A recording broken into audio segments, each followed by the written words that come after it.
Yeah, you get 2 pig if you want to drink it or water.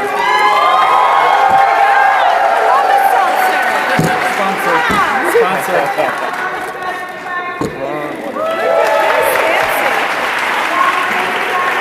There you go. 1, 2, 3, 4, 5. Yeah.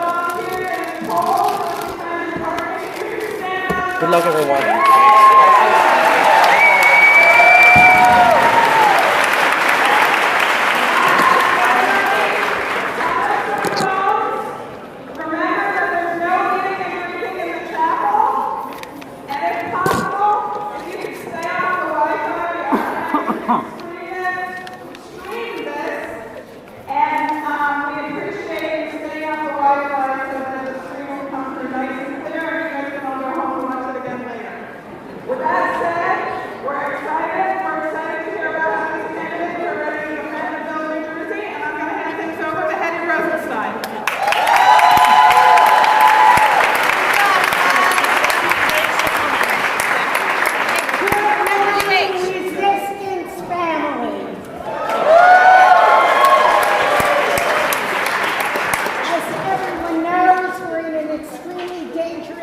Historic moment for the country, for our state, and if we tell the truth, for the earth itself.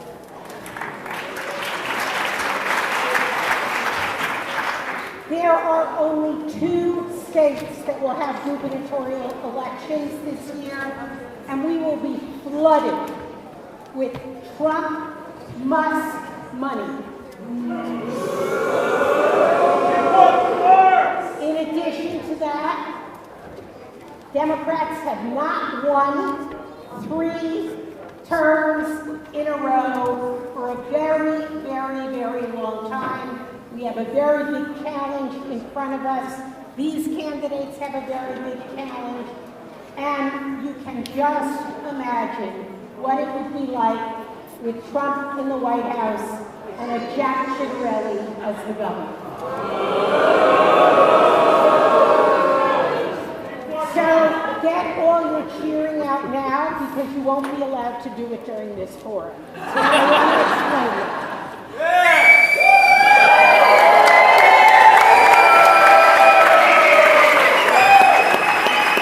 This is something we have never done before. A whole group of progressive groups and leaders got together and made an agreement about 3 things. We know that organizations will endorse who they want to endorse, but we made 3 parts that we agreed to before an endorsement. And that's first, that we would endorse someone we believe could win the primary and the general. The second is that we would endorse, all of us endorse someone who would be a champion of the 4 principles that you have, that the candidates have received, and that we will be speaking about today. And that's fighting to prevent the attacks on people, fighting to prevent the attacks on cuts and services, and fighting in an aggressive and personal way to stop them and be a leader. Those are the things that we are demanding. So those 3 things everyone has agreed to. This is a very, very tight schedule, so we are asking people no clapping, no cheering. You will waste the time that we have. It's very, very little. And here is the truth. We are incredibly grateful to these 4 candidates to coming to us and being willing to hear us out, and not only that, to get very, very hard questions from us. So now, we know what we are doing is trying to make serious and significant change. And that is the reason that the person who is personifying change in New Jersey, Andy Kim, Senator Kim, has agreed.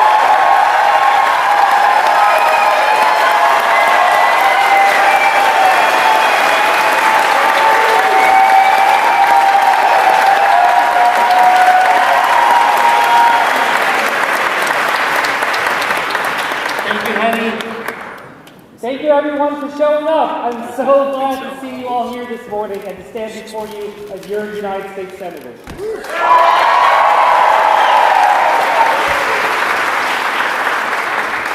I'm not going to linger too long here because I want to make sure we're staying on time, but I just wanted to frame this moment because we are in a moment right now in this state and in this country. And there is this understanding right now that change is going to happen one way or another. Now the question is, what will that change look like? And this change was already happening even before we knew the results of the November 5th election. We already saw change moving in terms of how New Jersey politics was going, right? We saw it moving away, saying the same old cannot be the way that we go. But we still don't know fully where it's headed.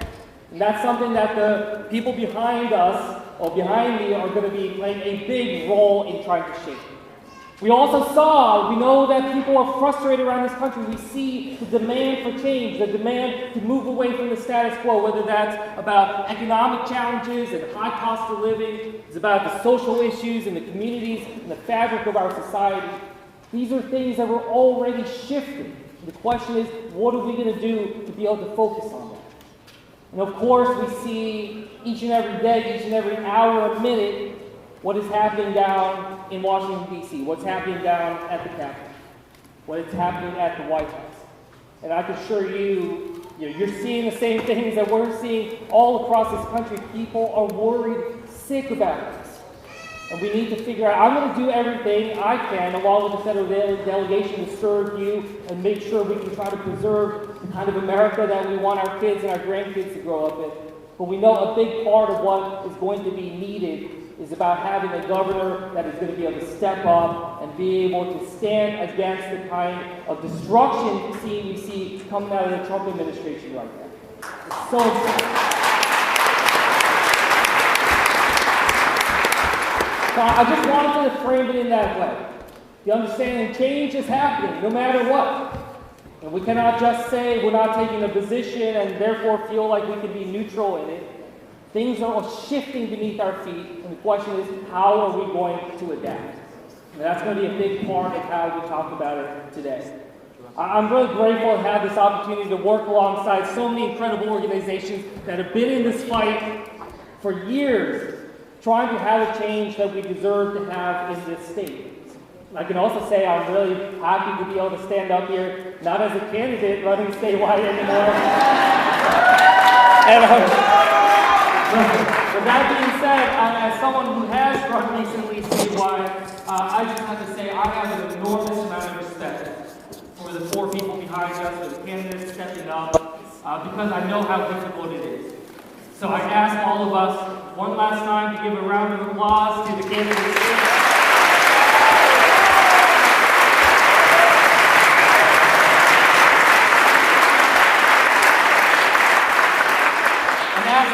Respectful today, that we make sure that we listen and make sure that we ask questions and be able to have the kind of responses that we want to have from a future leader of this state, but we do so understanding what's at stake and what it is that we're trying to do to seek the change that we do. So with that, we'll get started on with the forum. Was there anything else you need, Hetty? The live stream comes through this. Okay, I'll hand this around. To make sure. Yes. Yeah, that sounds good.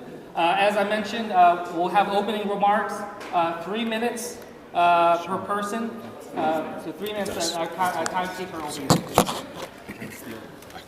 Okay, great. Would you mind starting us off? Thank you, We'll go down this lane. All right, great. Thank you so much. Thank all of you for being here. I am Sean Spiller. I'm a labor leader. I am father of 2 young boys. I am an immigrant who came to this country as a young boy. I am somebody who understands the challenges that this country faces, its opportunities and its obstacles. I say that from my life experiences as a young black boy growing up in this state to being an adult right now. I ask for your support and I ask for your vote because when I look at the principles that we have defined here, those principles are who I am. It's what I've always fought for.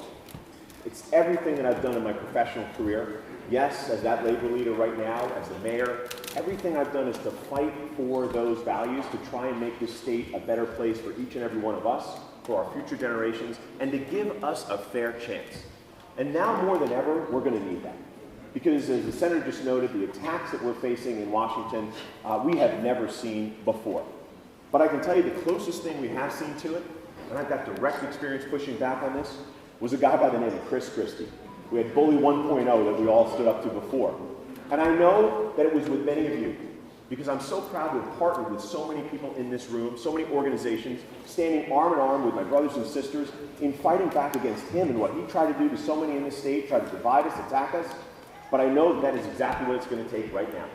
All of us coming together. Yes, as governor, making sure I'm appointing an attorney general who's fighting back through the courts. Yes, making sure I'm using the executive orders, making sure working with the legislature to pass the bills that we need to protect everyone in this state. But we know that it's going to take all of us mobilizing, organizing, coming together with mass action to be successful. That is the only way we're going to get through this and come out stronger than we are. So we're seeing right now where there are some who very quickly run away from our values. Hey, maybe the best thing to do is just be quiet for a little bit because maybe they won't come after us. Well, I know the truth of it is they're always coming after every single one of us.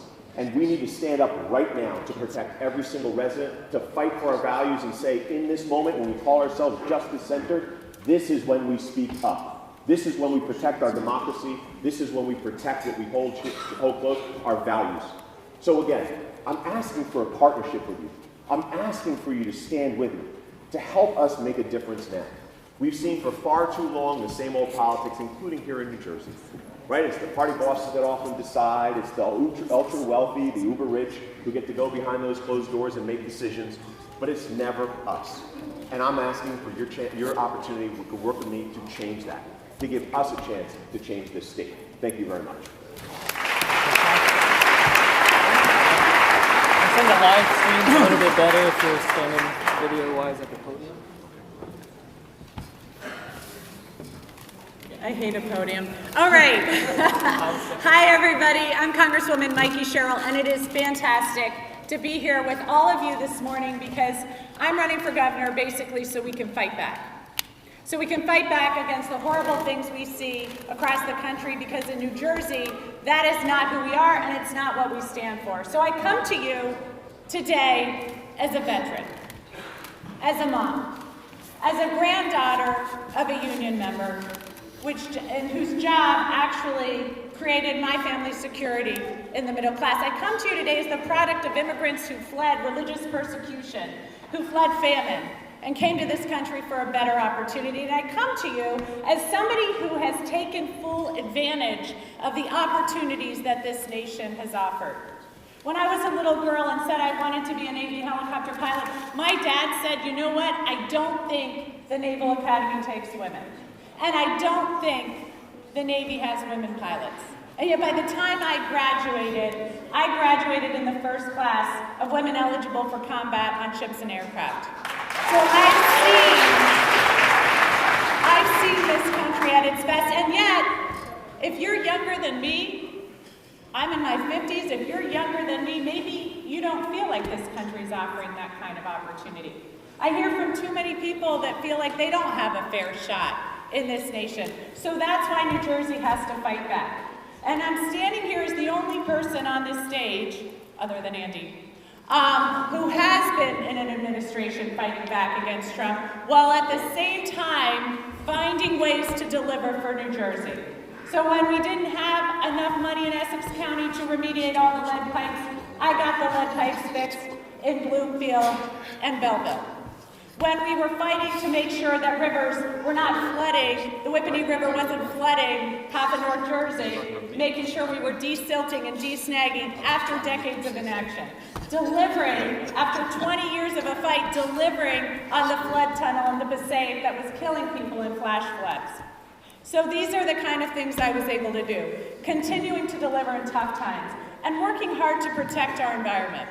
It's why I'm the endorsed candidate of the League of Conservation Voters, because I've always fought hard for the environment, leading on the Great American Outdoors Act so we can conserve our open spaces here in New Jersey, delivering on the Boonton Reservoir so we can protect that area and open it up, helping to deliver money and funding to keep our open spaces open and stop flooding and save the Drew Forest. So these are some of the things I've worked on here in New Jersey. So while I've delivered and been the most effective lawmaker in the New Jersey delegation in the House, while I've delivered on votes and been the biggest Democratic vote getter in the House, and I'm not even in the top 6 most Democratic districts, I've delivered on resources to address the key issues in my district.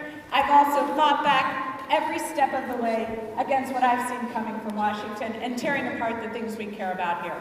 Thanks.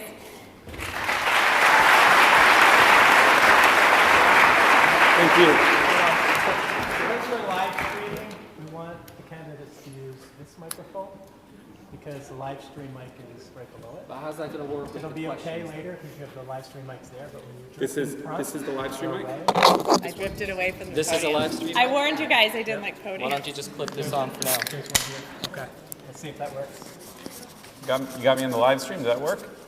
Yeah, that should be the live stream mic. Why don't we see if that works too? Test.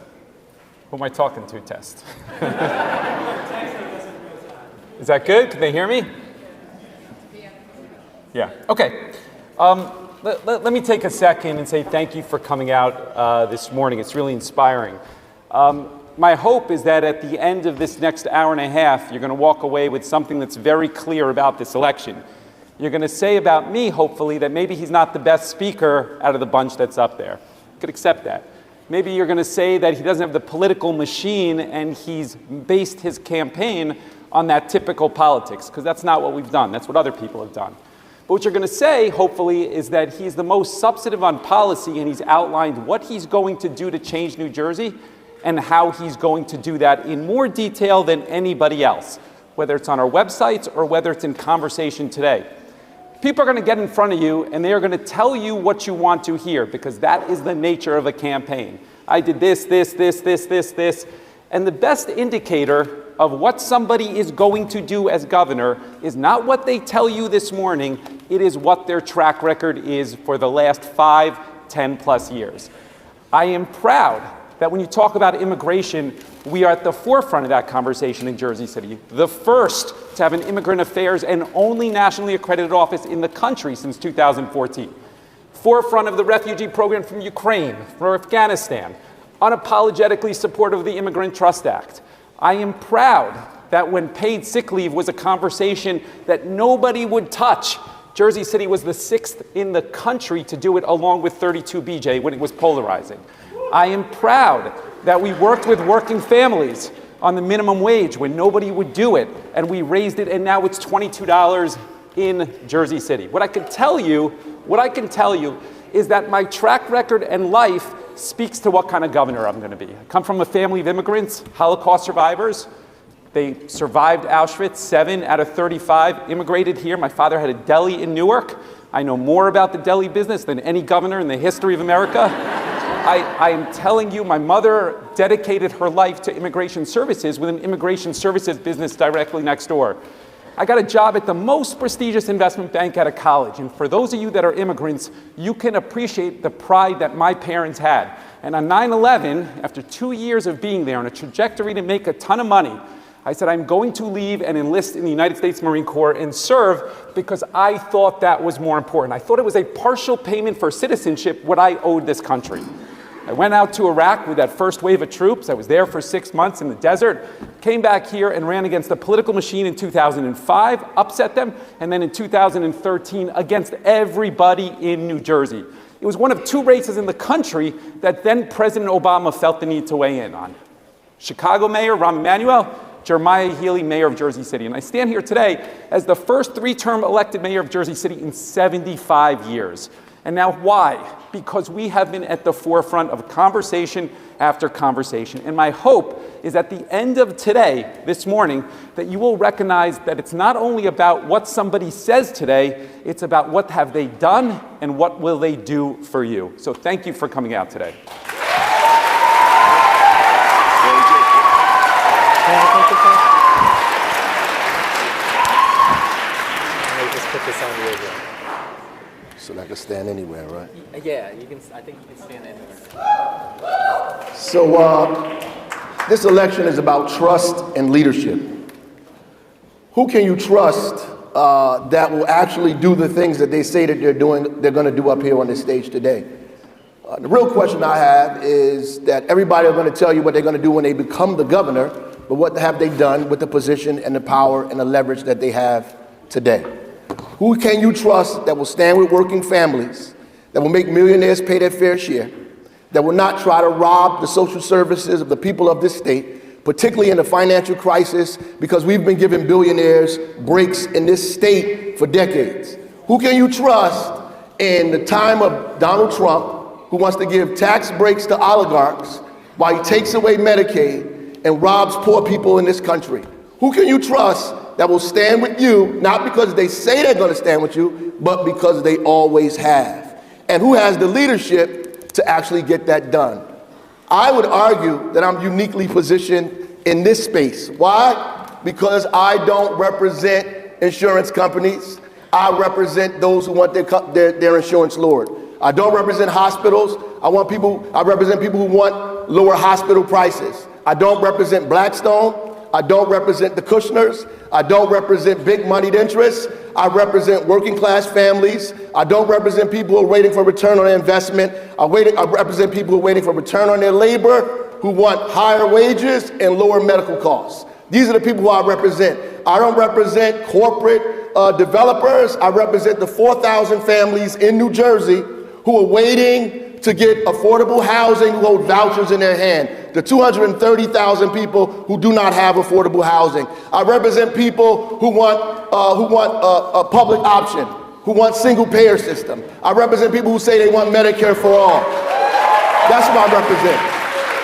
I represent working families, and I always represent them because I'm not a blue dog Democrat. I'm not a centrist Democrat. I'm not a progressive when it's convenient. I've never ran, never bowed, never walked away, always stood strong on my democratic values yesterday, today, and tomorrow. You can trust my leadership because what I'm going to do is what I've always done in the city of Newark and in the state of New Jersey.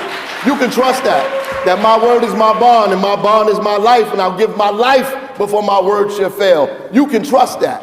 And everybody up here will tell you whatever it is they want you to hear and make you believe that they can do the things that they say they're going to do, but they have never actually done them. And they've never fought with these people and never fought the issues that I fight.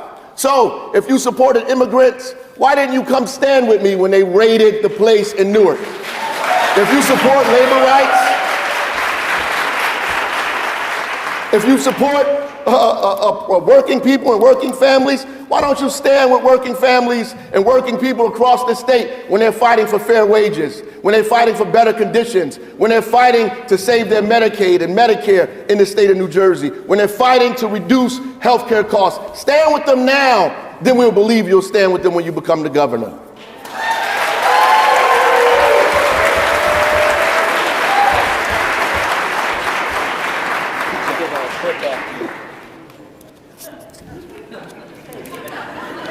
I hope that is the live stream working better? Okay. So look, we're going to proceed to some questions from the different groups that we have here. Amy, you want to start us off here?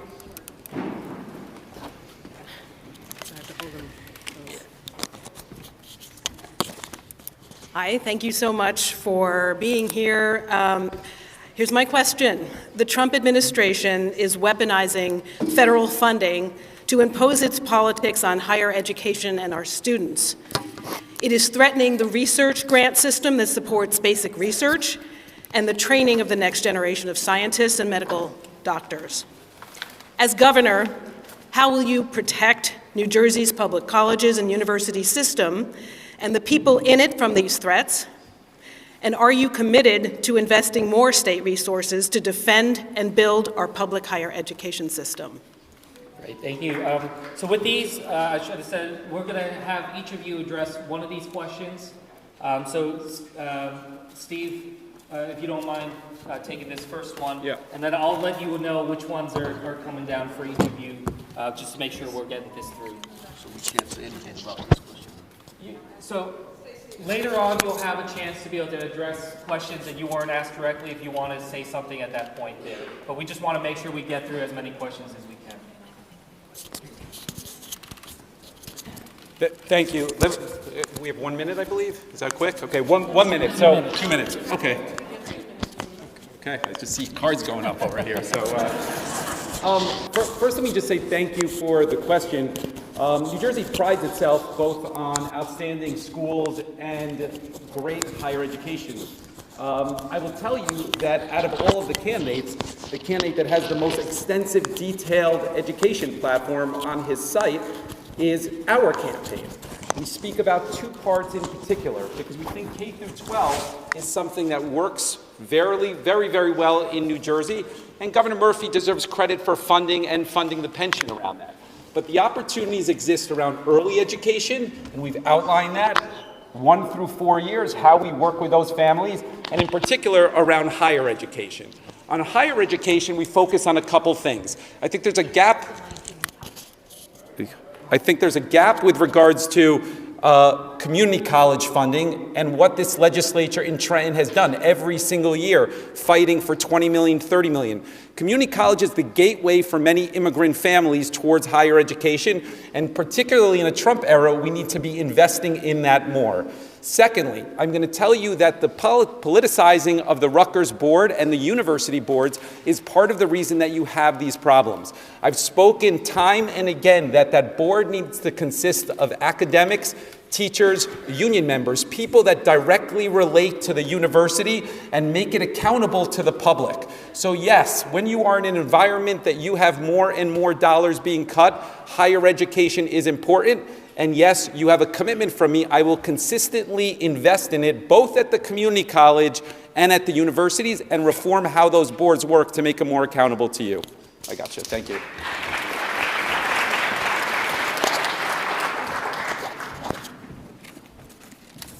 So the next question we're going to have, this will be directed to Congresswoman Mikey Sherrill. We'll have Cesar Romero ask this question. Hi, Cesar Rhode Island. Today, nearly 1 in 4 New Jerseyans identify as immigrants. Nearly 1 in 3 identify as the children of immigrants. And a recent study by the Institute of Taxation and Economic Policy found that undocumented immigrants in New Jersey paid $1.3 billion in taxes in 2022 alone. My question is as follows. In New Jersey, we have rights, like the right to driver's licenses, the right to higher education, and J3 Act. How will you defend these rights against the Trump administration? And what are 3 things you will do as governor to further protect our immigrant community?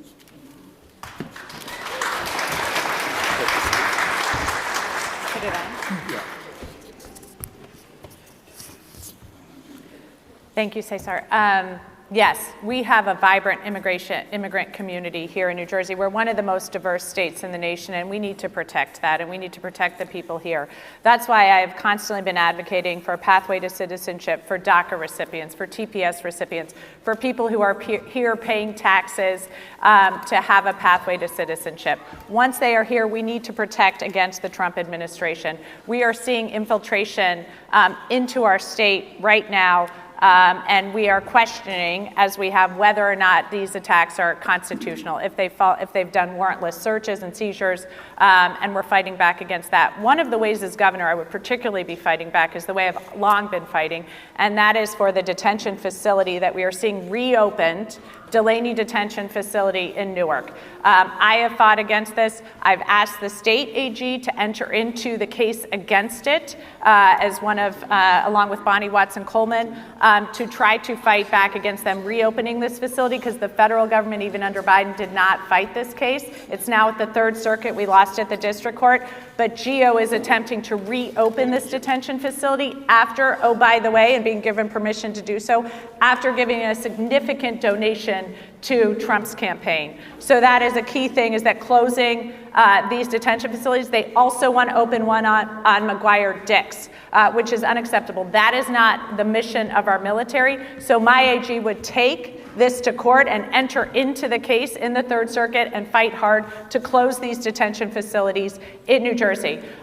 We also need to make sure that our schools are protected, that ICE agents are not entering into our schools. As the governor of New Jersey, I would protect our schools from from ICE agents, making sure, I long have a history of developing trust between police and communities that they serve, so making sure that our local and state law enforcement is not engaging in any of the unconstitutional practices with ICE, and that they are not working on some of the programs coming out of Washington and not engaging with them. Thank you.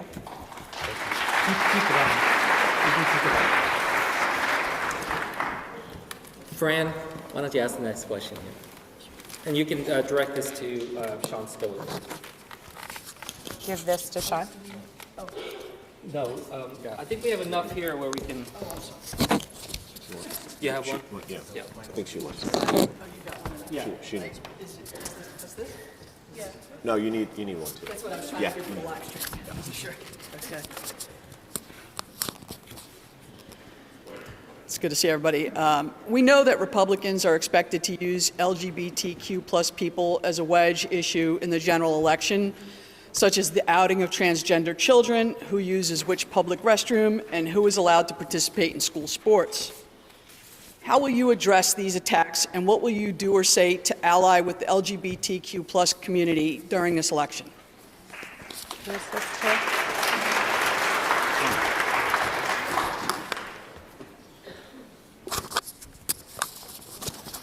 Well, thank you. And certainly we have seen that. And I'll answer this directly, and certainly as you know, right, the work we've done. Right now on the front lines are the very kids that are most vulnerable in our classrooms.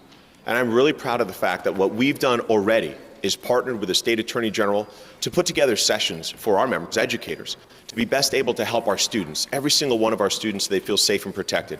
We've created an opportunity for any of our members to reach out to the State Attorney General when they see a district that is doing something contrary to our state laws and outing students or putting them in any situation that might cause harm. We've set up those pathways so that information can flow freely. Oftentimes that doesn't get to where it needs to be as quickly as it should, and now we've set that up so it can. And these are examples of the fact that there's no one who has been more outspoken about standing up for every single one of our residents, and especially our most vulnerable, our students, and on this specific issue. We saw it right before the last election. As I said before, there are plenty who quickly run away from issues. And right here in this state, we saw folks who were worried about the election, and they ran away from this issue, and we stood up and said, no.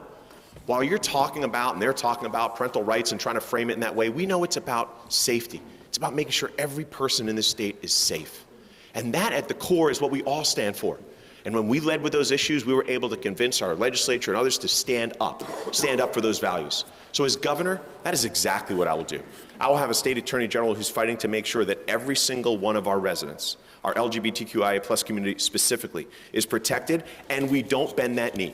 Because I can tell you when Donald Trump comes and says, hey, listen, I'm happy to give you your school funding as long as you take LGBTQ out of the curriculum. I'm happy to give you this other support as long as you start ignoring folks and not protecting them. We're not going to do that. I'm going to own our values, make sure we continue to do what I have been doing, which is standing up even when there are folks who don't speak up, and they should. We've got to make sure the only time we are ever talking about, especially our students in the LGBTQIA plus community, is we're talking about how we support them. We support them because we know they're the most vulnerable, and that is what our values are. Thank you.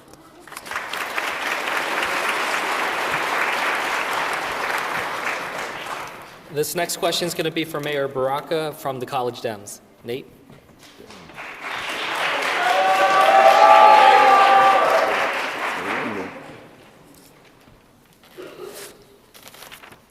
The climate crisis threatens our future, and the MAGA Trump administration will only deepen federal inaction.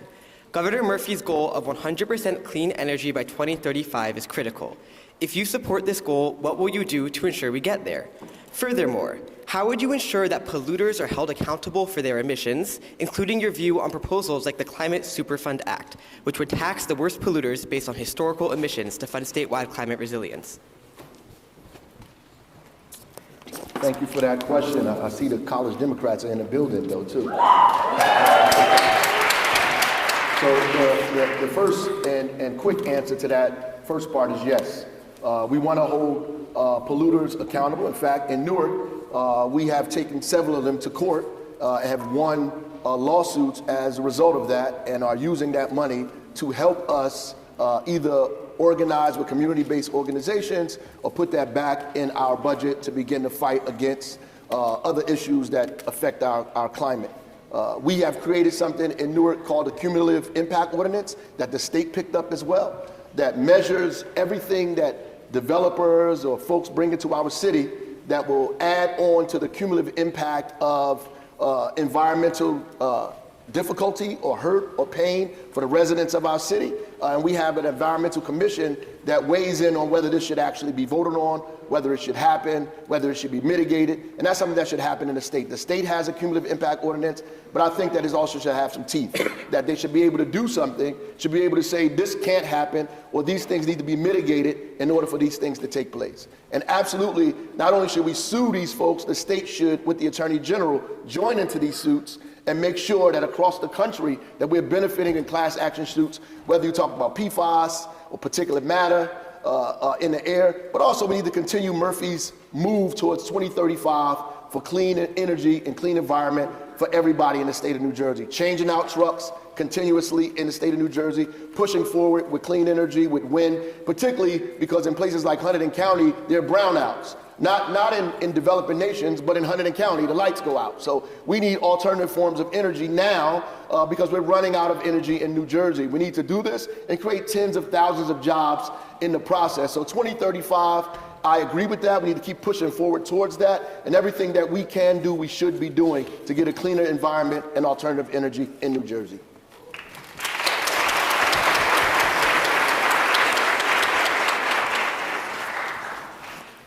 So this next question will be from Antoinette, and it'll be directed to Sean Spiller. Thank you. New Jersey has been at the center of critical debates on democracy as state lawmakers have made decisions that directly impact fair and open government in recent years. The passage of restrictions on public records access, legal battles over eliminating the county line and securing ballot reform, and the independence of the Office of the Attorney General to hold powerful figures in both political parties accountable all raise urgent questions about the future of democracy in New Jersey. With these issues in mind, I have a three-part question. Very simple. Please answer all or some of the following with a yes, no, or if you are unsure, you can say that as well, and specifically provide a longer answer for only one of them. First is, do you support a ballot redesign bill that moves us to office block but rejects the call to end bracketing of candidates and not drawing them for a ballot position for each candidate? Do you support Attorney General Matt Platkin's actions against Donald Trump and the stringent stance against corruption? And as governor, would you expand access to public records and seek to overturn parts of the bill passed last year that restricted access under the Open Public Records Act?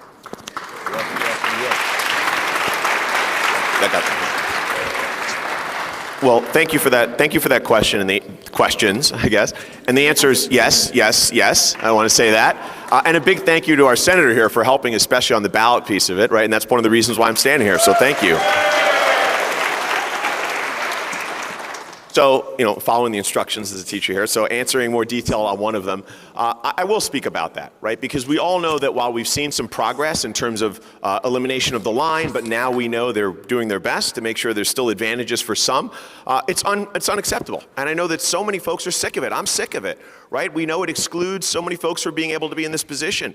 I have to tell you that after the last one, when we all saw the ruling and we know that they're going to have to open it up, become more fair, I live in Essex County and we got our ballot. And we saw that everybody happened to get on the same line, right? And they were all lined up together. And you know what it told me? We've got more work to do. We've got more work to do because while we've kicked that door open, we've got to make sure we push it all the way open and make sure that it stays there for folks who come after, who want to make sure we've got a fair process in this state. And unfortunately, we still don't. We know the bosses still have a big say over who they're deciding runs. We know they're still trying to align and group people to make sure they have an advantage as well. And we've got to all come together, not be fooled by the fact they've done some things, most of it forced by the courts. We've got to say we have to continue to say we want the true change and a democracy where we decide who runs for office. And let's understand this. It's part of a better democracy for all of us. Because when we see almost 600,000 Democrats stay home in the last election, we can't be surprised when folks say, man, it seems like it's already decided for me. It seems like it's already rigged against us having a say. We've got to make sure we try to implement more parity and fairness across all of our systems. We need to look at each of our counties. I can tell you right now, participating in that process, we need to look at each of our counties and say, hey, let's get a more uniform, fair, little d democratic process to decide who gets our support. Right? You walk into rooms right now and they've already decided. We've got to give our speeches and they've already voted, or they've already had the boss tell them who they're going to decide to support. We've got to change all of that if we want to truly open this up and make it more of a representative democracy. Thank you.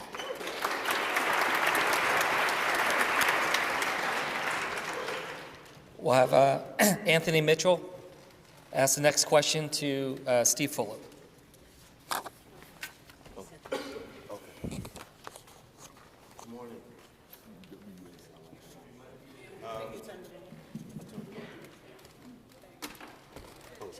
You got it?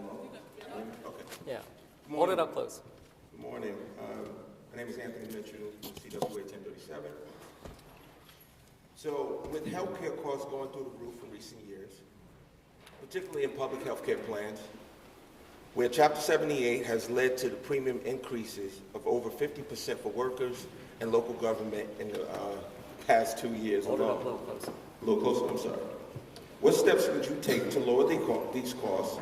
And do you reject cost sharing from employers to workers as a means of reducing the premium costs? That's a good question. That's good. Yeah, yes. Well, let me start by saying, I thought you were going to introduce yourself as Anthony Mitchell from Jersey City, not CWA. Let me start by saying to your question, the answer is yes.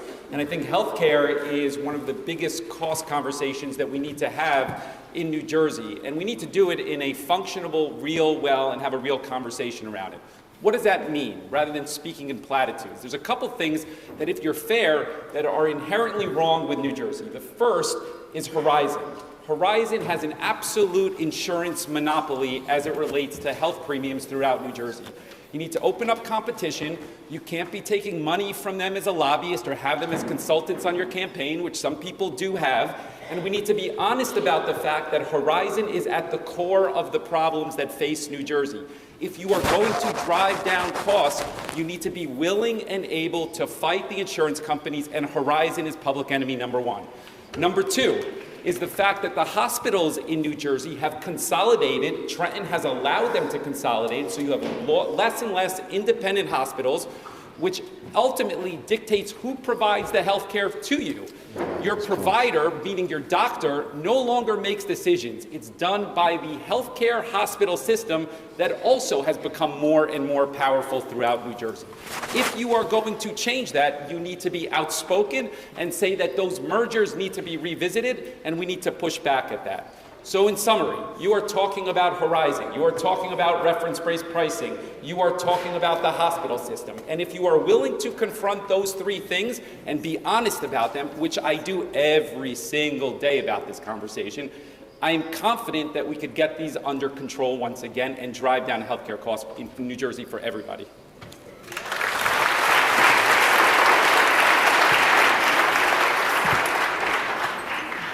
Maura, you're up next. And you'll be addressing Mikey Sherrill. Thank you. This year, in proposing his $58 billion budget for next year, Governor Murphy noted New Jersey has a structural deficit and proposed $1 billion in new tax and fee hikes to help close the gap. He mentioned specifically taxes on alcohol, cigarettes, online gambling, sports betting, and increases to the realty transfer fee, as well as subjecting more transactions and services to sales tax. He also cautioned that we may need to do more if federal cuts are made. This week, as has already been said, the House passed a budget resolution that calls for $2 trillion in cuts. And the New Jersey Department of Human Services reports that Medicaid alone in New Jersey is at risk of losing $10 billion. My question is, would you support raising new or existing taxes and fees to offset these cuts? And if so, which revenue sources would you prioritize?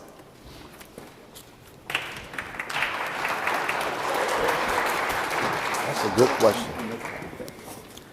That's good. So if They're we giving keep you all seeing the these good federal questions, cuts, man. we are going to have to completely rethink how we run our state, because coming up with new revenue is not going to be enough. The hit on Medicaid alone could be $22 billion. That's how much federal funding we get. That's half our state budget. So we are going to have to completely rework how we run our state to protect the most vulnerable. At the same time, my Attorney General, should that come to pass, and I feel like Andy's a little bit of a traitor because he left us in the House. And it has been said that the Republicans aren't the enemy, the Senate is the enemy. Occasionally in the House of Representatives, occasionally. Okay, we're cutting off this one. But I am praying that our friends in the Senate stop the bad legislation that just came out of the House. It would be breathtaking Yeah, I'm not that if it was implemented, and devastating. Over half New Jersey's school children rely on Medicaid for health insurance. Get away with it. The thought, they're now saying they are coming after Social Security next. There was only one Republican in the entire House of Representatives that voted against this bill, and he voted against it because he didn't think the cuts were deep enough. 23% So my votes Attorney already. General will That's take 2025. this administration to court pretty rough. to claw back the federal funding in every and any way we can. Because we will never be able to make ourselves whole, not just with Medicaid, but then after the Department of Education. You heard the amount, they are taking research dollars away from our educational institutions. They are continuing to attack New Jersey and the way we run our state, and we give so much money to the federal government. We need to claw that money back. That said, yes, I would be looking across the board at different ways which we claw back money, an independent auditor on the SHBP, making sure that we are continuing to look across where we already have the tax income from, and where we can claw back more, making sure everybody's paying their fair share. But we really do need to get that federal revenue into our state. Either the administration will give it back to us, or we will take them to court. Wow. Thank you. And final question of this round will go to April, and you'll direct it to Raz Baraka. Good morning. My name is April Fitch. I'm from SCIU 32. Good morning, Mayor. I'm a resident and a lifelong resident of the city of Newark. My question is, there's been a lot of talk about affordability in this race, but much of it has centered around taxes. College tuition, housing, utilities, and healthcare are also unaffordable. Can you tell us at least one plan that you have to address affordability in one of these areas that does not involve taxes? I do have to say that we have to make the wealthy pay their fair share, that you got to change. I'm sorry, because we got to change the tax brackets in this state. It's ridiculous. We have to bring back the Christie tax cuts, what gave the billionaires in this state $15 billion over the last 10 years with Republicans and Democrats. So let me just say that first, just to answer the other part of the question. The reality is what we need to do is lower healthcare costs, right? That's number one. We need to lower healthcare costs and build more affordable housing to make everything more affordable. We can reduce healthcare costs by reference-based pricing that was alluded to before, right? We can do that. We're doing it in Newark now, which means that we'll give workers more money in their pocket as opposed to less money going to federal or to healthcare companies. So we reduce reference-based. We use reference-based pricing to reduce costs, healthcare costs. We do that right now. If we paid just 150% of Medicaid in New Jersey, of Medicare in New Jersey, we would save the state $1 billion, right? Period. If we just paid 150% of Medicare costs, we would save the state $1 billion in 3 years. We can do that now. if we unified school districts across the state of New Jersey, right? We would lower taxes in school districts because we have more school districts than we actually have municipalities in the state of New Jersey. So we have more superintendents than we have mayors. So if we combine school districts, we can lower people's costs and we could diversify school districts at the same time. So healthcare, reducing healthcare through reference-based pricing, building more affordable housing, and combining school districts helps lower costs in New Jersey immediately. Thank you. And making millionaires pay their fair share.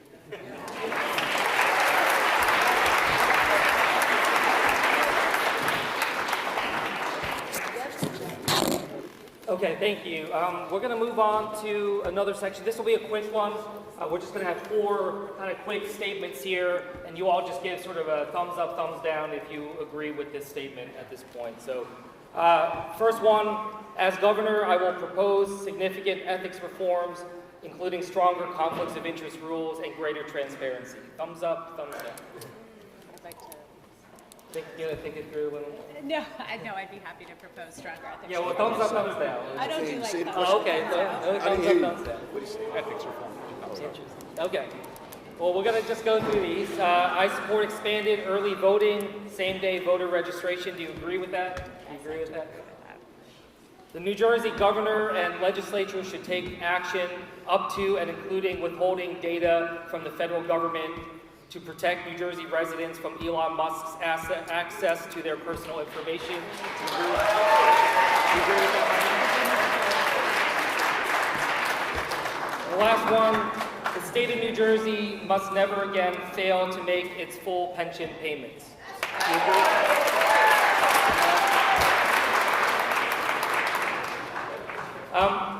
I'm going to switch gears here, and I'm going to just start asking some questions and have just sort of a bit more of a conversation. Great. I'll direct it to you. You don't have to you maybe stand up from your seats, but you don't have to come up to the front here, just so that we can have more of a conversation that way. Mike, I think I'll start with you here. You were just talking about the threat that we see come forward with the reconciliation bill from the Republicans. And look, we're going to do everything we can to try to stop it, but there's a very real possibility that it will go into effect. And we see the other actions that Musk is leading and Trump is pushing on to trying to abolish different parts of our government. We saw what happened to USAID. And we have heard from Trump as well as Linda McMahon, head of the Department of Education, that they're trying to abolish the Department of Education. So Mike, I guess I just want to say, if they move forward to abolish or try to abolish the Department of Education, and we see them trying to push out resources to states through block grants or other things like that, like what would be your plan as governor to be able to push back? I know, all of these, it's about pushing for an AG to be able to sue, and that's sort of a given across all of these. But what else would you do as governor to be able to push back against an effort to abolish the Department of Education and protect our education system? Sorry, could we just make sure you have the live stream mic when you're here? Yeah. Which one is that? This? Yeah. So keep doing this. Just ignore this? No, you can hold both. Yeah. Okay. And remember, these are live at all times. Okay. So don't whisper anything Yeah. to anybody up here that I don't want heard. Got it. And we'll do 2 minutes. Okay. This is an incredible threat that we've seen coming again and again. So we have a strategy: litigate, legislate, mobilize. I'm on the Rapid Response Task Force of the Litigation Subcommittee as a former recovering lawyer, if you will, along with people like Jamie Raskin and Jonah Goose, making sure that we are talking to public interest law firms, ensuring we are doing amicus briefs. You'll see that coming out of Washington soon. That's why I think the state AG's role here is so incredibly important. As we've heard, we have the legislate strategy, which is important not just in Washington, but here in New Jersey, as we legislate protections like SHIELD Acts, for example, to make sure we're protecting people here in the state, and then mobilize. And that's why this is so fantastic today. I have been talking to judges who are just finding against the Trump administration just on simple TROs, temporary restraining orders. They are getting assassination threats right now. I got a call from one saying, "Do you have my back?" I said, "Of course I have your back." She goes, "I think I just needed to hear that." So you, being out here today, pushing back against what's going on, mobilizing is so incredibly important. And this race, this governor's race is seminal to our state and to our country. Because I will tell you, I think we can prove that New Jersey is not a red state. New Jersey is not even a purple state. New Jersey is definitively a blue state. And we will show across the country what we think about what's going on in Washington.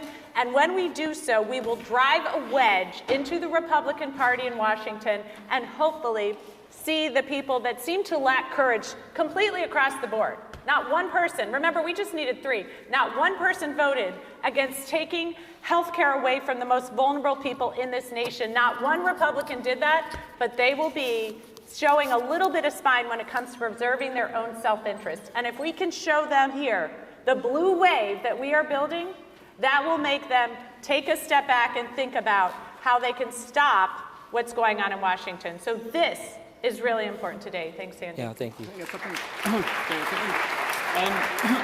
Look, I wanted to talk more concrete in specific details about what needs to happen.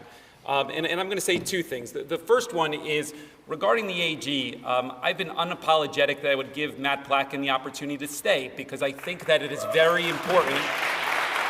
It is very, very important not to speak in abstract about we need a strong AG. You have one there that has shown a willingness to fight. And if you're going to change New Jersey, this goes with the other question about ethics and reform. You know, New Jersey has an appointed AG. And most of the time when the machine gets behind a candidate, they also select who the AG is. That's the way it generally works. And the reason that I'm willing to say that Matt Placken is important because he showed a backbone in order to stand up.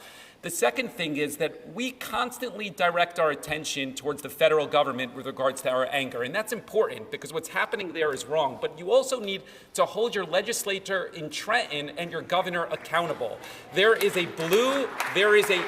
collectively elected a Democratic governor, a Democratic assembly, and a Democratic House. And there is no reason that things regarding gender-affirming care, women's reproductive rights, the Immigrant Trust Act should linger on the side again and again. In a time that you have the Department of Education being cut at the federal level, you need to be pushing Trenton into an uncomfortable territory that they need to be standing up for the most vulnerable community at this moment. And that's not happening today. And that's why this governor's election is particularly important in moving the state forward.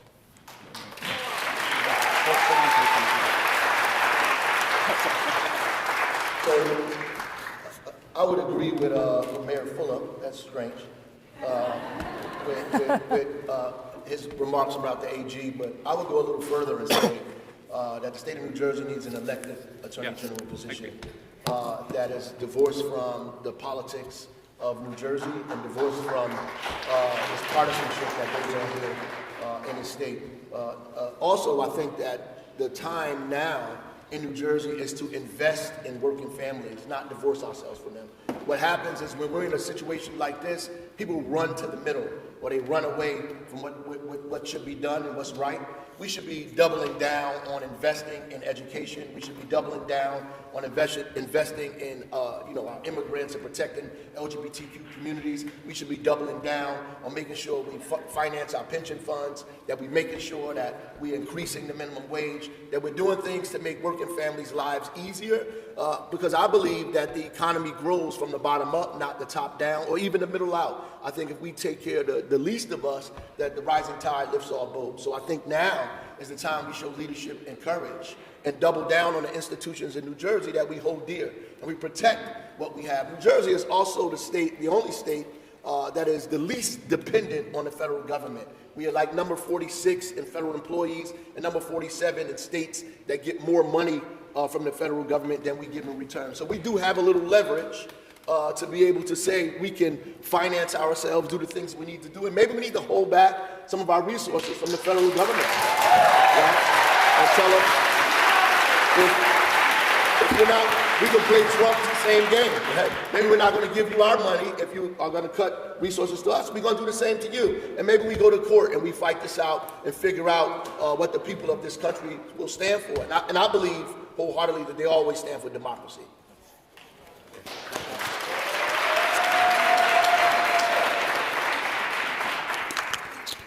Well, listen, I think we're all seeing the attacks here, and we understand the power of mobilizing and action, and was proud to be down in D.C. when she was at her confirmation hearings, was attended the rallies and protests, tried to get into the hearing itself, because it's important that we show and lead with our voices and say it's unacceptable what they're all doing. But let's be clear here. When they're talking about eliminating the Department of Education, it's about $1.2 billion in funding. And that funding is for Title I and also our IDEA programs, which is students with special needs.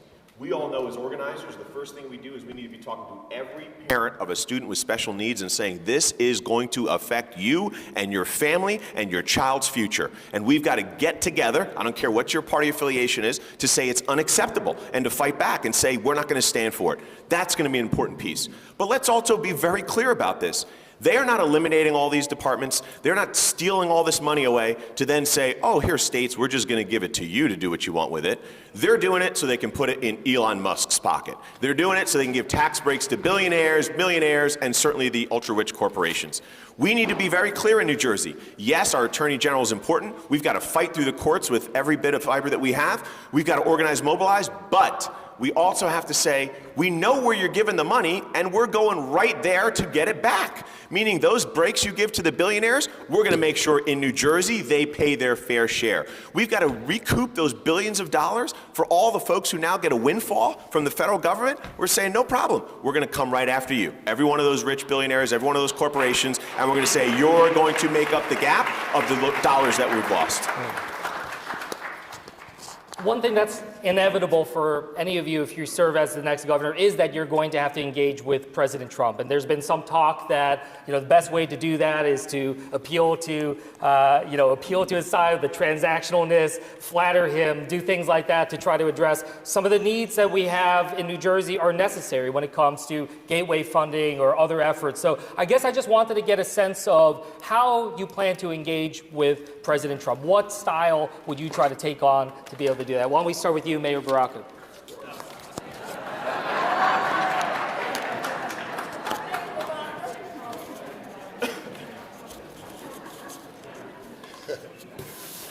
Well, I was asked this question on the talk show, the same exact question, worded, how are you going to find common ground with President Trump? And I said, it's difficult to find common ground with someone that's trying to kill you. Yeah. That is trying to take away the 14th Amendment, the 4th Amendment, tell people they can't, celebrate Black History Month, that's pulling Medicaid and from working families. It's hard because you can't find common ground with somebody you don't have anything in common with, right? So that's very, very, very difficult for me to do. Now, if President Trump has an epiphany and says that he wants to invest in affordable housing and public housing and not cut, public housing, we can organize around that. We can organize around protecting immigrants and investing in our economy and expanding diversity, equity, and inclusion. We can have discussions about protecting the LGBTQ community. We can have discussions about growing our economy from investing in small businesses. We can have discussions about whether the economy is going to grow up and down the most densely populated corridor in the nation, and how the Gateway Tunnel helps that population, and how the economy grows because diversity helps that economy. Because 45% of the residents in New Jersey identify as non-white or mixed race. So diversity is not just a matter of social justice, it's a matter of economic opportunity and justice as well. So we can have those kind of discussions. I'll be glad to have a real discussion, an intellectual one, with him about why democracy works, why the Constitution works, why the Bill of Rights works, all of those things. So I don't know.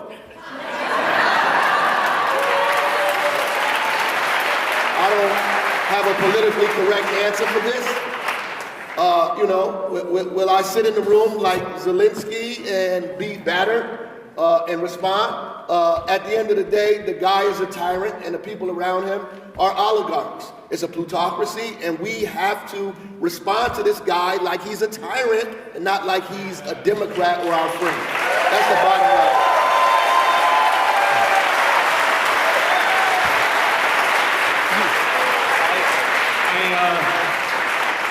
I want to expand a little bit on that, and I agree with a lot of what Raz said. And I just want to expand that. What have we learned in the first 4 years and in the last month is that he responds and he respects strength. And that leads me to the next part of this.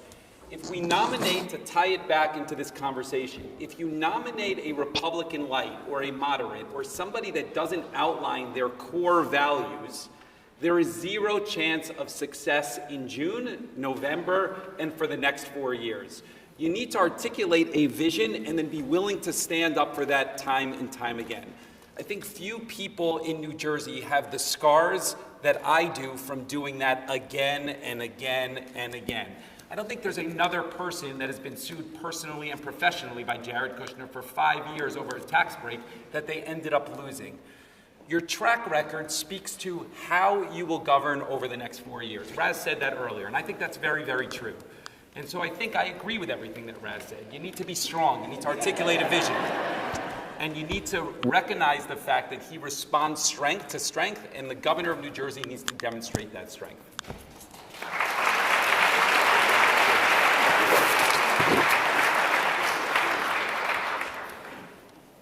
You know, I ran for office after never thinking I would do that, you know, with 4 kids here in the state in 2018, because everything that I had grown up thinking this country was about, everything that I had sworn so many oaths I can't even count them, everything that I had sworn to protect and defend, up to and including with my own life. Every dream I've had for my children and my grandchildren, everything I believe in about this country is under attack right now from Donald Trump.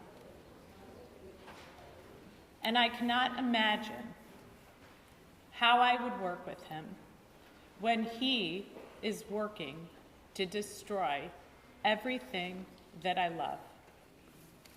So I don't think I'll be doing that.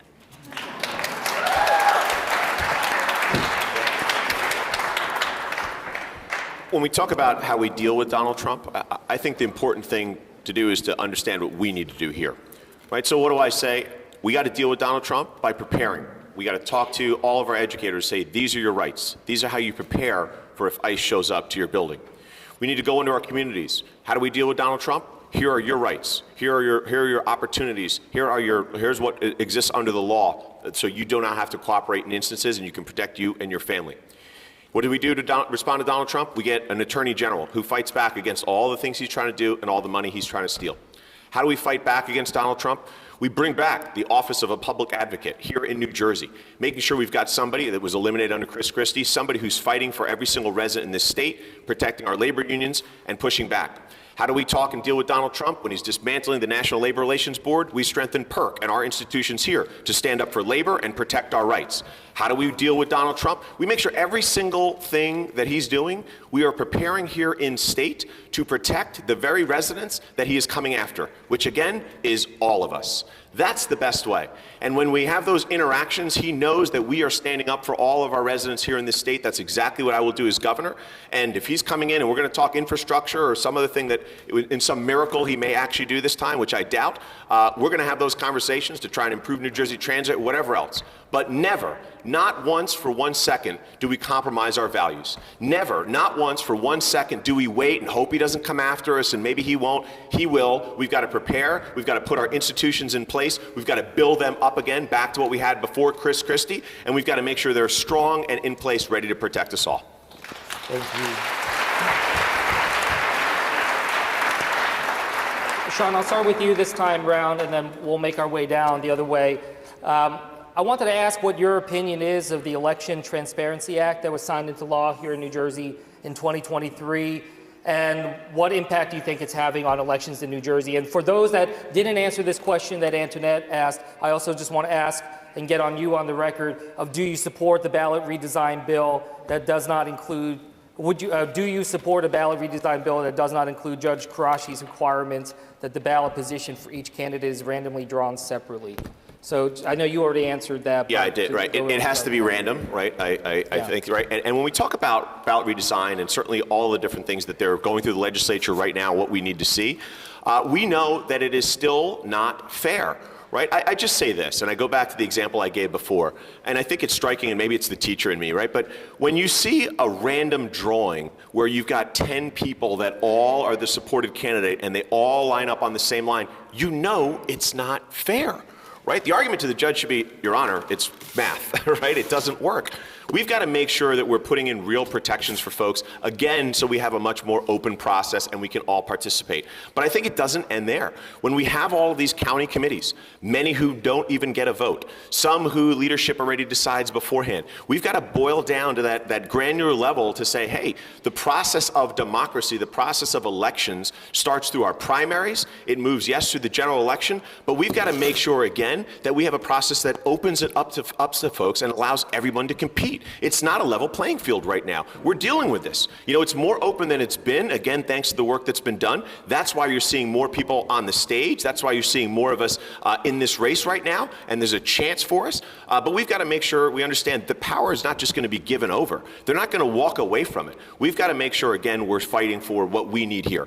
And we're seeing what happens if they're trying to make some little improvement. They also increase the dollars they can take in, all right? They're trying to do something else. They also make sure the bosses have more money to do what they need to do. We've got to make sure we continue to open this up for average folks. It's supposed to be a representative democracy where any of us can run, and the only way we do that is to look at every facet of the way you get elected to these positions and make sure the process is more open. Now, I'm going to just step in here, and I'll give everyone an extra minute, but I'd like you to take a minute to talk about the Elections Transparency Act. I mean, this is something that has had a significant impact in terms of the money flows, how much money is in our politics, and I do think it's important for us to get a sense of how you feel about that, because that is the system that we're in, and as we're trying to, a lot of people here thinking about the reforms, thinking about where we can take this, and that was something that a lot of us paid very close attention to. Yeah, I think, look, obviously getting an understanding of where the money comes from is a good thing.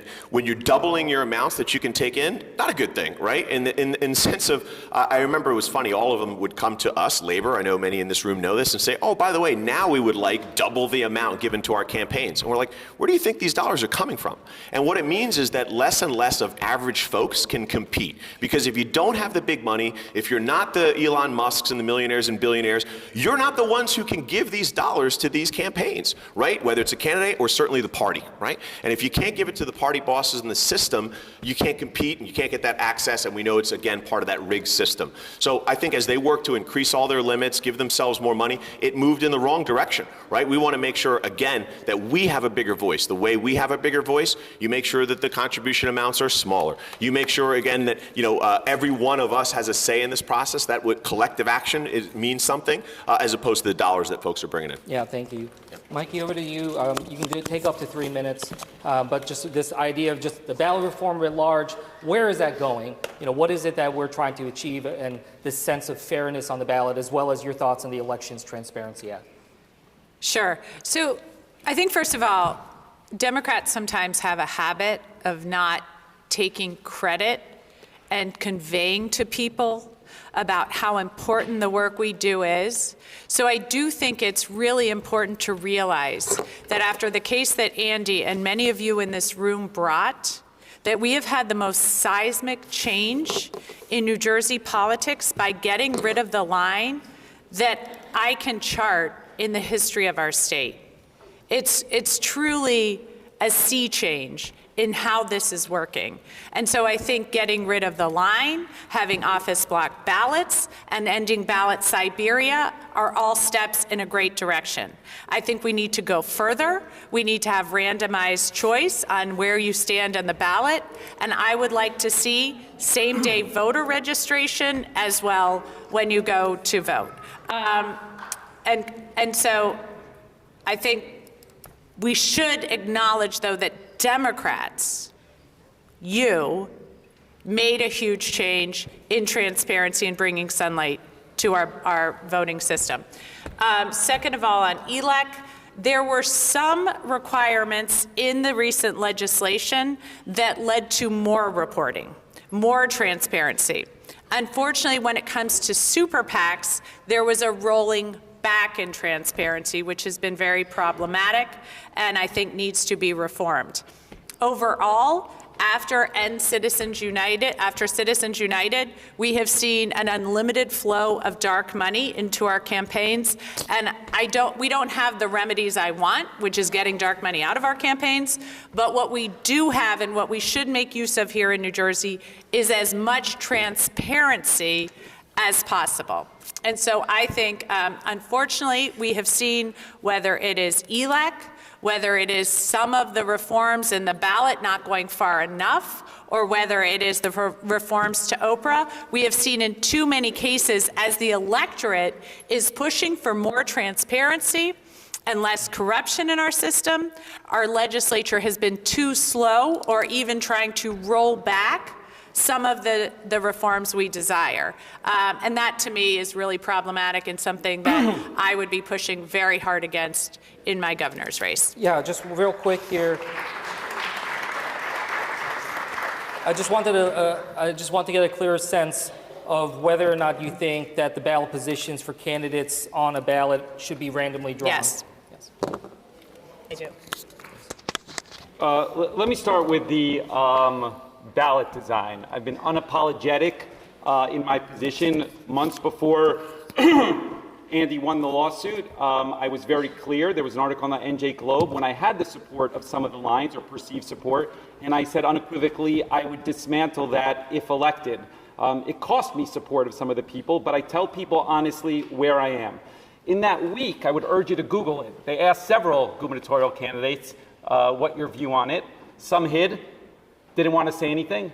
Some answered it was a good thing. And I stood where I said that it wasn't something I would be supportive of should I be elected. I've never ran with the county line. I built outside of that.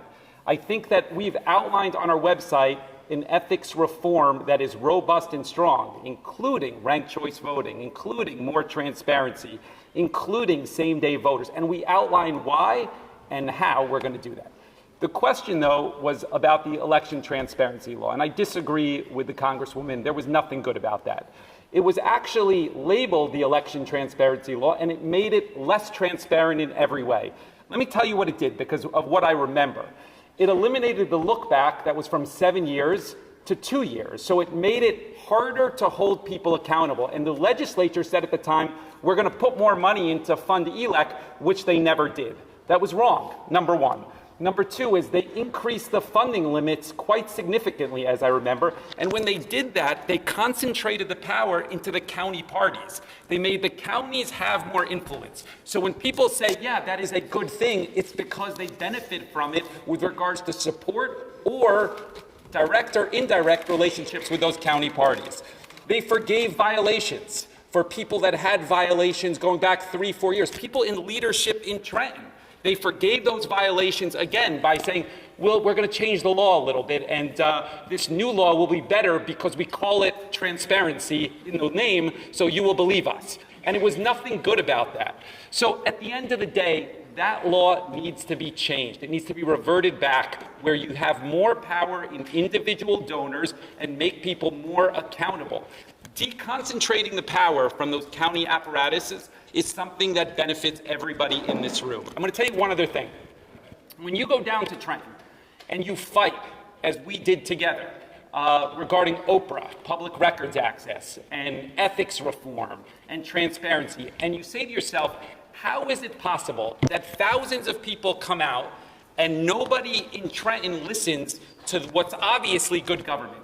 It's because they feel that they are not accountable to the people in this room. They feel they are accountable to a political boss. So if you are going to change New Jersey, you need to be direct about that conversation and be willing to say that law was wrong, Oprah was wrong, and a lot of what Trenton does is wrong. And primaries create accountability, which is better parties, and ultimately better policy, which this needs to change.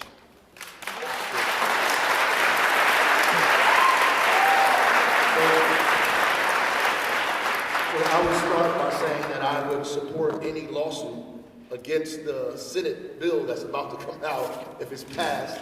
I would support any lawsuit immediately because I think it falls short of what the judge tried to make happen here in the state of New Jersey. You can always count on people who have privilege to do what they can to hold on to remnants of the privilege that they feel like they're getting ready to lose.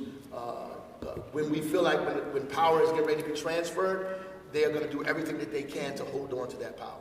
And yeah, many people benefit from what's happening here today. I would go further. I would agree with what was just said, but ultimately, it's not just that the folks who are running benefit from this. It's not just that the county organizations benefit from these things as well. It's that, or that the legislators believe that they're not accountable. It's because we are not organizing properly.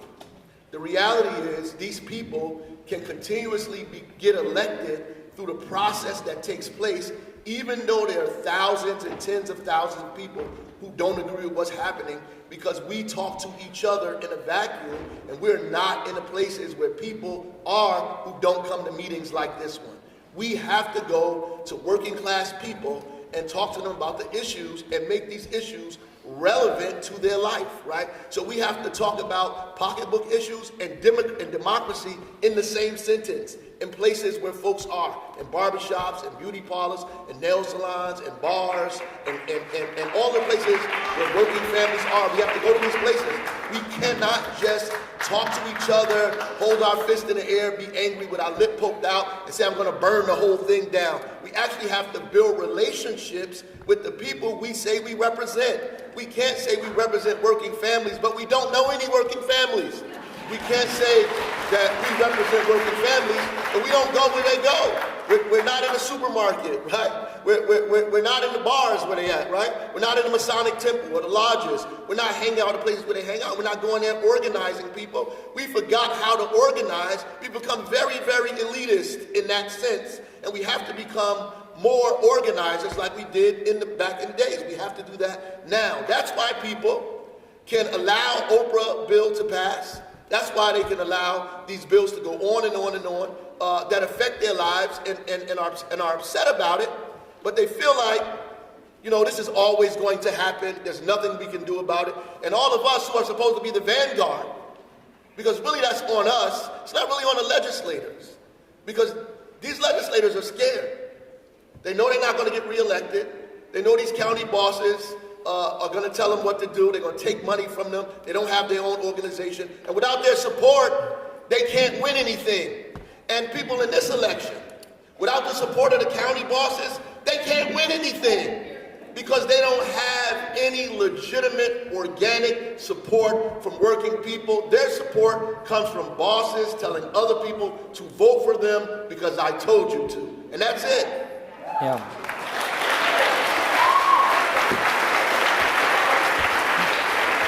So we'll do two more quick rounds of 1 minute. If we can do 1 minute each for these shorter ones, and then you'll each get a minute to kind of close out any question you haven't had a chance to address or anything else you want to say before we bring this to a close. Thank you, everybody, for your patience, and I hope it's been enjoyable. Just a quick one. This will be 1 minute each. We'll start with you, Mayor Fulop. Is there an individual, an organization, or corporate or trade group or industry that you will not take money from, or if you did, you would return? I would say anybody associated with Elon Musk, I would not take money from.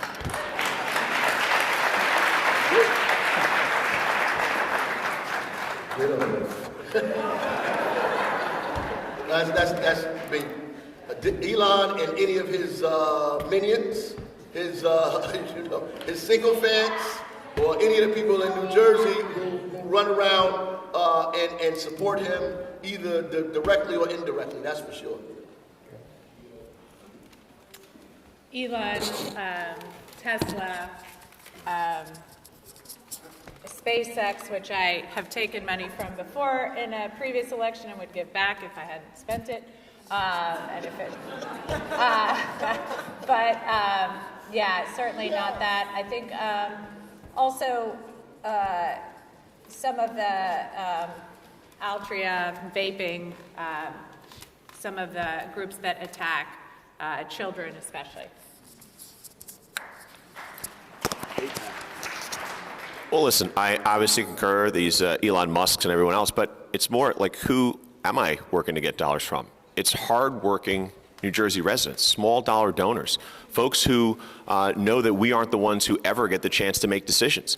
And right now, we're out there having those conversations to say, hey, listen, this is our chance. This is our chance to collectively come together and pool our voices, because we all know this. We're the boots on the ground, often, whether it's labor, all of you, or our organizations, we're the boots on the ground, electing someone else. And then often when we get in those rooms and we try to have that conversation, we know our interests aren't being centered. So I'm talking to the folks that I want to represent. I'm talking to the folks we're trying to make New Jersey more affordable for. I'm talking to the folks we're trying to protect our democracy for. I'm talking to all the folks in this state that know we don't get a fair shake and a fair shot. That's who I'm trying to raise dollars from. That's who our campaign is supported by. And certainly that's who I'm going to be fighting for as governor. Thank you. One last question here that we'll do, and then we'll go into closing. Mikey, we'll start with you on this one. I wanted to ask each of you, what's an issue that you've changed your mind on over time? I'm just very interested in getting a sense of how you take on information and how open you are to changing your mind on different issues as you learn more or talk to other people. So Mikey, we'll start with you, then Sean, and then over there. You know, I was really skeptical of nuclear power. I was never totally against it at the beginning because I didn't want to move into fossil fuels when in 2017 the governor was subsidizing it. But after seeing what happened on the world petroleum markets when we entered into Ukraine and what was going on with Russia and the uptick in the attempts to drill, which I was against, and the fracking, which I'm against. So I have really started to see our energy future in New Jersey as including nuclear. If we are going to both generate the type of power that we want to generate and at the same time drive down carbon emissions, I'm coming around on nuclear. Okay. Sean? Well, maybe I'll just answer it, personally, and then talk about more policy pieces. But I got to tell you, the first thing that comes to my mind is I always remember as a kid growing up, and I would say, I want to know where folks are at. Like, I'd rather know. Right? And I'd say that because people would make a comment or say something, and then I'd say, oh, I know where they're coming from. I know who they are. And for me, watching Donald Trump come forward and do what he's done, really normalize, just the hatred, the racism, the bigotry, I've changed my mind and going like, oh my God, I think we're in a better place where at least people were embarrassed, if nothing else, about being so overtly mean and racist and bigoted. And look where the country is now. So it's just, for me, just a reflection point of, oh my God, look where we've come to and how hard we're going to have to work to come back. But specifically around policies, and certainly did this as mayor, and certainly my role at NJEA, for me, it's bringing folks together. So I don't think there's an issue where it says, oh, I was over here and over here, but it's, hey, we know what our values are and our guiding principles are. I'll give you an example of the first ever rent control law in Montclair. Knew what we had to do for folks, but bringing everyone into the room, we said, okay, these are what we've got to do, but if we talk to everybody, we can find that ground where we can get something done successfully. Thank you. Raz, why don't you go first? Here. I used to be a Yankees fan, now I like the Mets.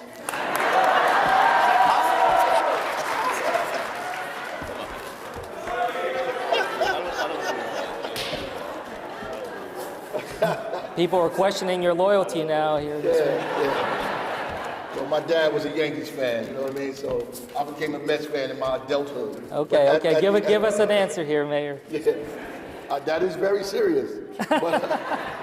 But the reality, to me, I mean, ultimately, growing up in the city of Newark, my fight has always been, in my mind, for working families and to make sure that working people had everything that they need. And I was adamantly opposed to tax abatements when I was younger, right? When I was more radical and more, in my mind, I thought that all tax abatements were terrible. When I became the mayor of the city, I began to realize that you can use these kind of tools to create affordable housing, to create open space, to allow people to mitigate the environmental concerns that they have around flooding, to change, sewer water pipes, to change the water delivery pipes, that you could get them to plant trees. You could do all kinds of things when you embrace tax abatements, that you can use some of these tools to help working families in the city, and you could do those in the state. So I was adamantly opposed to that. When I ran against tax abatement. I thought it was, just a thing for the rich. But ultimately, we can use those tools to help bring capital and wealth into communities to solve problems that we desperately have to solve. Okay, thank you. Mayor Fulop, and then we'll do closings from that side down. Can you repeat the question again? So the question is there an issue that you've changed your mind on over the course of time? My support for Tammy Murphy. Hey. Let's bring it down. No. No proper nouns needed in your answer. I want to, maybe it's worthwhile in my 40 seconds that I've left expanding on that for a second. We built a very large grassroots campaign that's in 21 counties and 1,400 volunteers. It really is something. And I listened to those people. I knew Tammy Murphy, so I was early there with a lot of other people. I thought that it was an opportunity to work with a senator. I didn't really know Andy at the time, and I should have probably been more cautious. It was the volunteers that were involved in my campaign that said to me, you are in the wrong place, and you are in the wrong place for these reasons. And we had a lot of conversations around that, and that's what ultimately drove a change for me.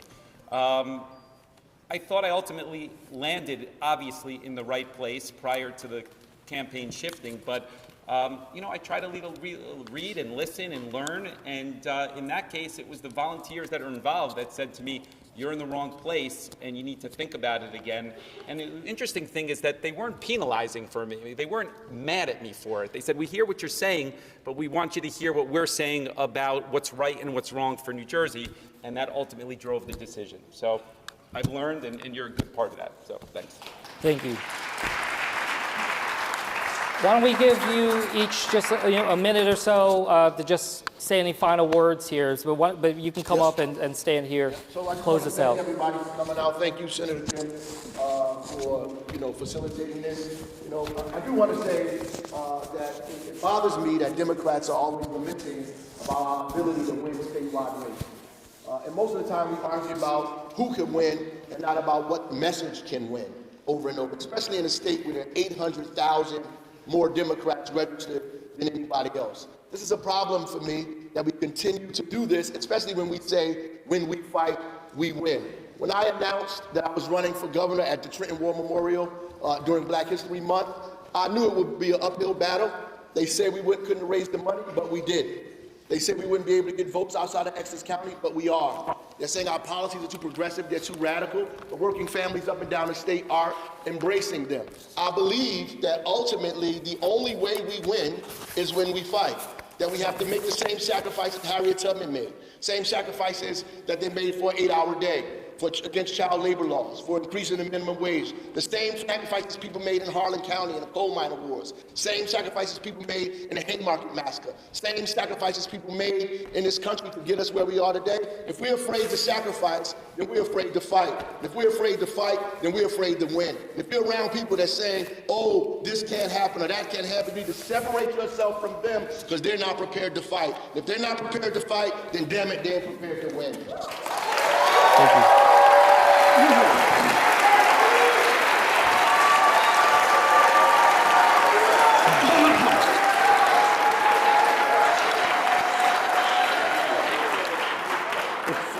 It seems like every forum I draw the short straw of going after Rod Baraka.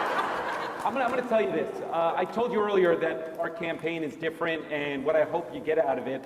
And if you think back.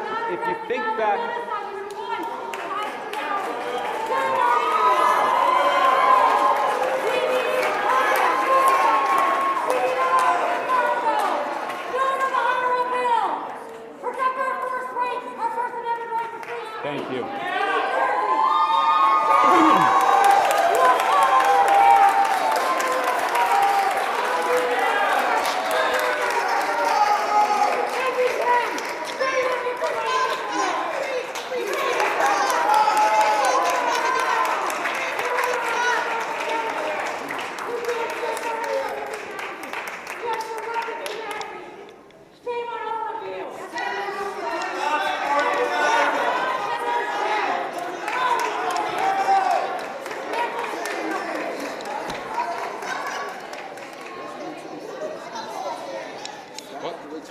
What is the conversation? We waited for 3 hours. Do you mind if we let the candidates finish? I'll be happy to meet with you after this. Why did you not talk about Gaza in the last 2 hours? Because U.S. backed genocide. We have killed almost 500,000 people, children. Why did you guys not talk about Palestine for the last 3 hours? Why? Why are you talking about it? I'm happy to engage with you, but the event organizers, the groups, came up with the 5 principles that they wanted to talk about in this forum. Not the Gaza genocide? That was. We said all the tax dollars are going over there. You guys are doing anything to stop it. No, this is not like this is you. This is the 1% for all of us. 99% of us, we are all struggling right now. And the 1%, not the 1%, Elon Musk, they are getting ahead. Would you mind? Would you mind? We just need a couple minutes to finish this. Hey, no.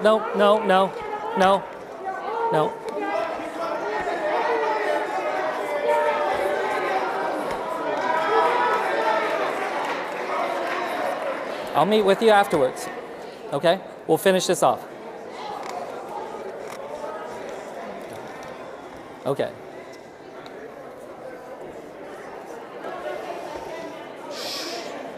Okay. I want to touch on that for a second. I've been very clear on where I am on the IHRA bill. It's very clear. I've said a lot about that. I'm decisive on it. And we answer the questions here. I think with me, there's no ambiguity. When somebody asks me a question, I tell it to them straight, and that is part of it, and you could look at where I stand on that. Let me go back to what I was saying earlier. When you ask questions about healthcare, when you ask questions about education for me, I didn't tell you again what the issue is. I told you this is specifically what I will do if you give me the opportunity to be governor. And this is what I've done as Jersey City. I think that's a different approach. I tell you that our campaign and background is different. There is a reason that when Bob Menendez has a hung jury the first time and he stands out on the court steps, should be remorseful and contrite, he attacks me. There is a reason that George Norcross would convene rooms of anybody but Steve Fulop. There is a reason why Chris Christie, when Bridgegate happened, targeted Jersey City and Fort Lee. It's because we are unapologetic about what we stand for and about change, and they know that we are capable of delivering it. I am telling you this because we started this campaign early, a year and a half ago, for 2 reasons. To build a grassroots organization that was not relying on those political machines, and we're doing it. I told you we have 1,400 volunteers involved weekly. Something different. And the second part was because we wanted to be more detailed on policy than anybody else. Answer questions, whether it's tough things like the IHRA, which I said I would not support, and the Jewish community didn't like that I said that, and I explained to them why this is not a good bill.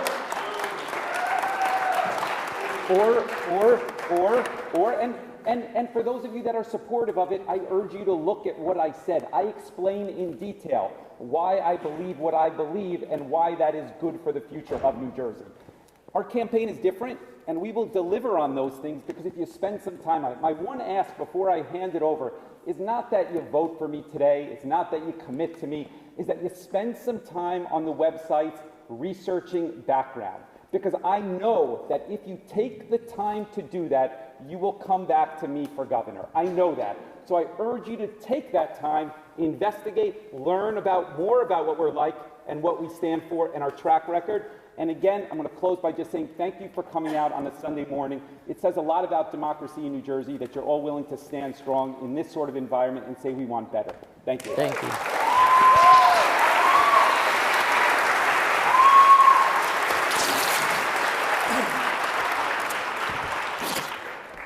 So I told you all that to me at its heart, this campaign is about fighting back. And it's going to take all of us. You voted for a defense bill that strips away the rights of trans youth like me from getting affirming health care that saves lives.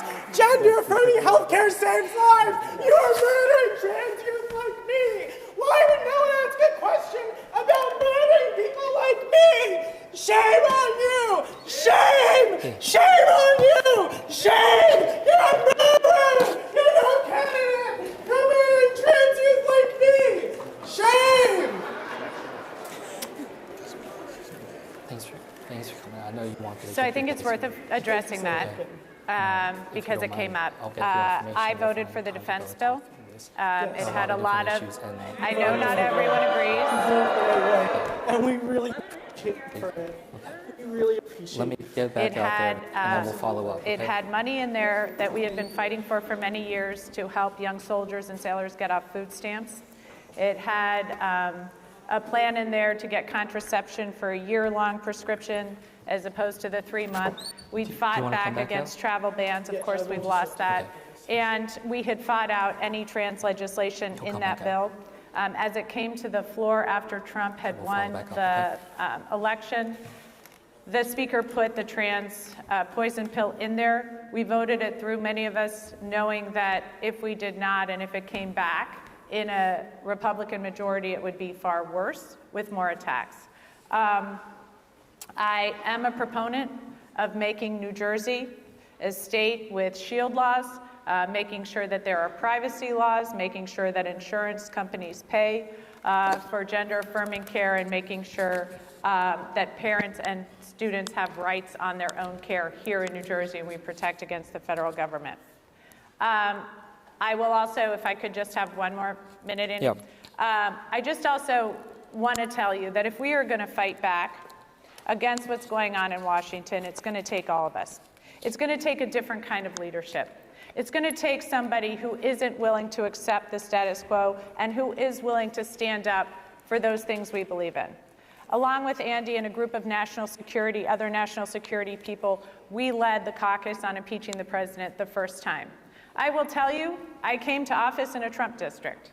I thought that was probably going to be one of the last votes I took in office, but it was important to stand up to power there and to make sure that we continue to advocate for the things we care about. I've continued to do that, and if you want to know how I'd be as governor, look at my record.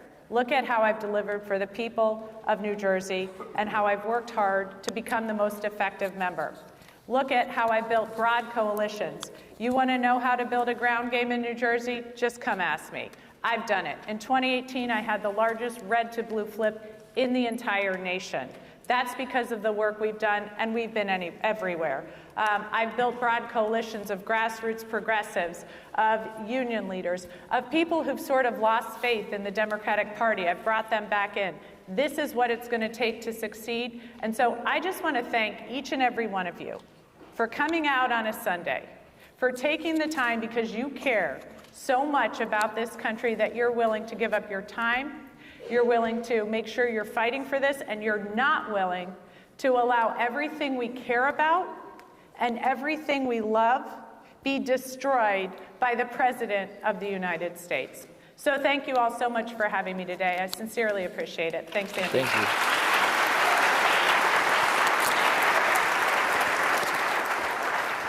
Well, thank you all again for your time today. And certainly, look, who am I? I'm a labor leader. I'm a union leader. I'm an organizer. I'm a science teacher. I get it. That's not normally the person who's running for governor. But you know, we're the ones who are knocking on those doors. We're the ones who are talking in our communities each and every day, finding out the issues that matter to folks and how we do something about it. We're the ones that come together to protest and lobby and to advocate for what we need, what our communities need to be successful. And we often rely on the usual structure, the bosses, the others who come in and tell us who our electeds are, and we take that leap of faith. We say we think they're with us on so many issues, we support them, but we know that often we don't get to see our voices in that room. This is our chance to do it differently. We've got to have an organizer right now. When we see so many folks who stayed home in the last election, when we've got so many of our large communities, bigger cities with less than 20% voter turnout, we've got to have an organizer who's running for governor who can get this done. When we know that right now we've got folks who come into forums and they are supportive of labor, but in other spaces are quick to call us a special interest. We've got to make sure we understand who we are, and we are the backbone of this party and certainly this democracy. And I'm asking for your support, because while we know the normal ways, and this is different, we can do it differently now. And that's why I'm excited that we're rising in the polls. People are supportive because they get that this truly is our chance. It's our chance to say, in this moment, with everything that we need at the state level and everything that's on the line nationally, this is our chance to say, let's try something different. Let's work at this ourselves. Let's get out there, not put up that lawn sign for someone else, not knock that door for someone we hope has our interests in mind sometimes. Let's put it up for ourselves. Somebody who has, for my whole life, been in these spaces with all of you fighting on all these issues, arm in arm, in every single way. I'm asking for your support. I'm asking for your vote in the June primary. Thank you so much, everybody. Thank you.